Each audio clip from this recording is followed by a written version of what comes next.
It really shouldn't surprise you that there's going to be a lot on the A+ exam about the motherboard, and specifically components of the motherboard. So let's talk about those here, and then we're going to delve into each one of these in a little more detail in separate videos and in different ways as we go through the course here. First of all, makes sense, the motherboard is the main component of a PC. If you take a desktop PC and open it up, the motherboard is that green or blue or red big flat piece with all the wires and junk all over it.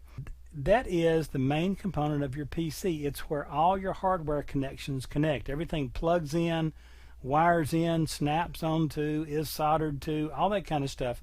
But it's all connected there, and that's how everything communicates with each other.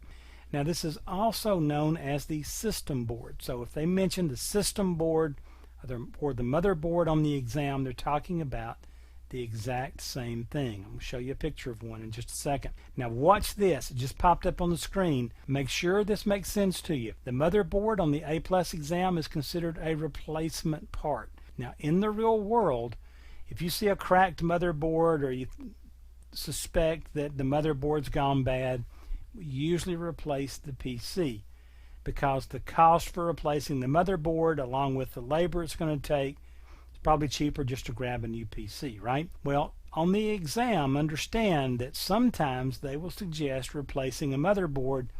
Just agree with them on that, okay? It is a replaceable part on the exam. Now, there are 10 main motherboard components. Let's talk about them here, and then we'll delve a little deeper into these as we move through the course. First of all, probably the big predominant component of the motherboard is the processor, the CPU.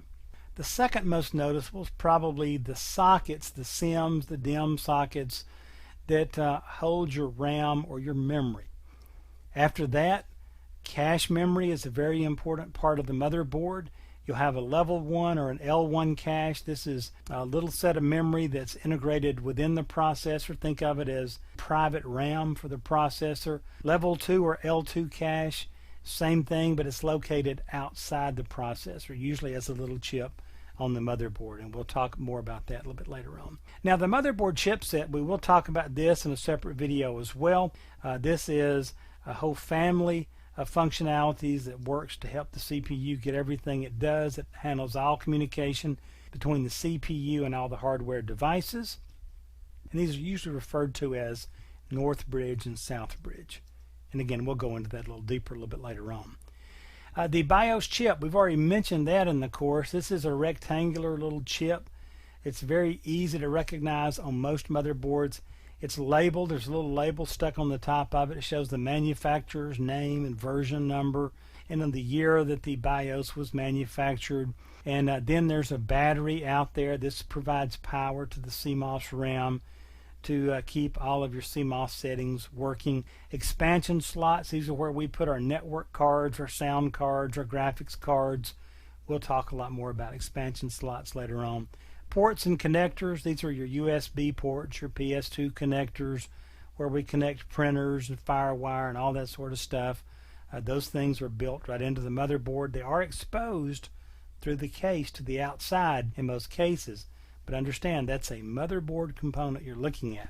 Power connections, drive connectors. When we put a hard drive in the machine, it has to connect somewhere to the motherboard. You'll see that a little bit later on. We'll talk about that when we talk about hard drives. Same thing for power. The motherboard needs power, and you'll have to plug some power connections into the motherboard. Jumpers and dip switches. These are ways to configure different aspects of the motherboard. You don't see so many manual jumpers and dip switches anymore, but you could see these mentioned on the exam, and we'll talk about them in a little more detail later. And then here you see a picture of a motherboard, okay? And you'll notice that this is, you can see things like power connectors, your RAM slots, talked about those. This is where your processor would be. There's your ZIF socket. Here's part of the chipset. This would be the North Bridge. Here's a PCI slot. These are expansion slots, right? An AGP slot, an ISA slot. Here's the BIOS chip on this particular machine.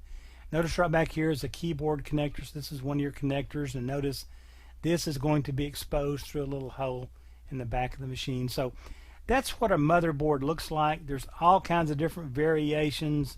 It doesn't seem like any two of them ever look the same, but you'll find the same components on most of them. And we'll talk about different form factors and types of motherboards a little bit later on as well. So anyway, that's the main components of a motherboard. Make sure that you're familiar with each one of these components before you go sit the exam, and we are going to cover these as we move through the course here.